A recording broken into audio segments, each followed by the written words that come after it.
Yes, I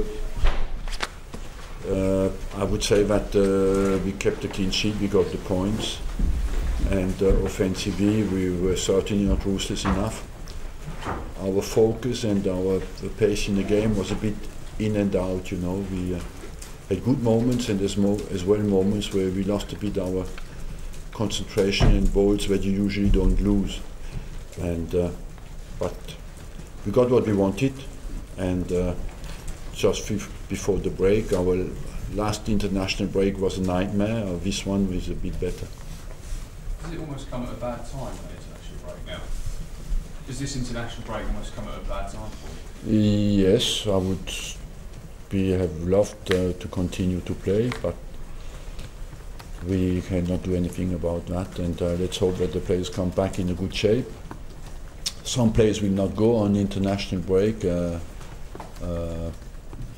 Laurent Koscielny, because he's injured for Achilles problem.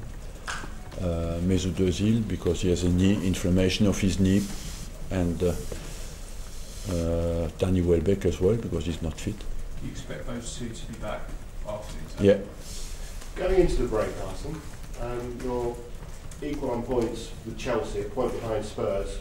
Does that give you a sense of satisfaction? Look, I knew that after the game at Liverpool, everybody did write us off. I knew that it just depends on us how much we respond. Nothing is permanent. You're not bad in a permanent way. If you can do something about it, and you're not good in a permanent way if you don't keep your urgency. So we responded in a united way, and we could put some wins together and some good performances as well. How likely is it that you can catch the two Manchester clubs? It's too early. It's very early, 7 games played, 31 to go, you know. Last year, after 6 games, Man City was top with 18 points. So let's not go to quick conclusions. They played outstanding yesterday, but it's a long way to go. Arsene, you challenged Alex Iwobi to add more on the score sheet. How encouraged have you been with him, not just today, but over the last few weeks?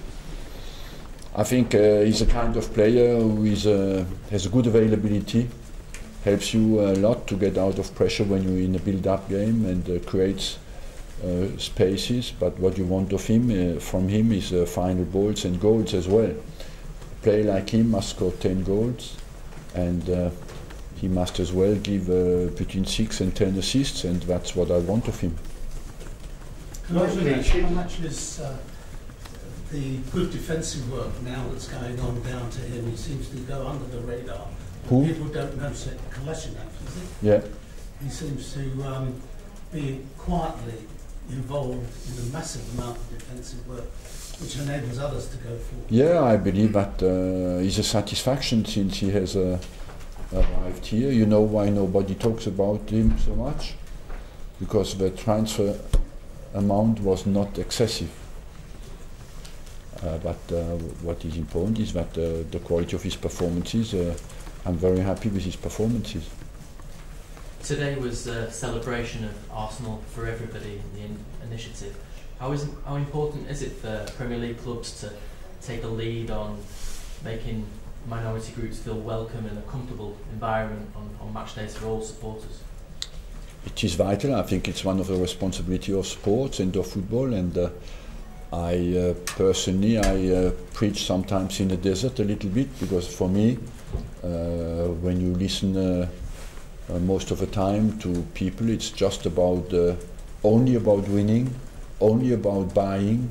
But for me, a football club is first about values, and if I'm 21 years at this club, it's because this is one of the values that we rate, and I'm very proud of that. You mentioned the 21st anniversary today, Arsene. I mentioned it because I didn't know about it, but I just have been told by the press. I mean, there's obviously a bit of uncertainty last season about whether you were going to stay or not. The fact that you are here and you've seen that anniversary through, how do you feel and reflect on it now it is here? I wouldn't like too much to reflect on that. You know, it is. I kept my focus on my job always, and good and bad circumstances. When you're 21 years somewhere, you know that you have good and bad moments. Nobody can make 21 years and only fly. So what I love in the game is as well to deal with bad moments and find the response. Also, there's a referendum in Catalonia today, and there's a discussion if Catalonia cedes, then Barcelona, presumably Espanyol, will not be in La Liga, and there's also a discussion that those teams will be possibly available to play in the Premier League. What do you think about that? I will try to learn Catalan. And if Barcelona wants to join in the Premier League, it makes the title even more difficult for everybody. But I don't think we are as far as that, you know.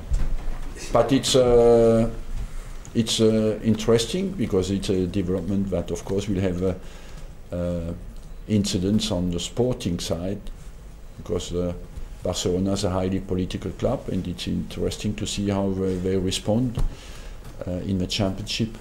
It's hypothetical, but that'd be welcome, would you say? We have enough clubs here, 20, if you want to go up to 24. Before we have to welcome the Scottish clubs, you know, before we go to the Spanish one. Thank you.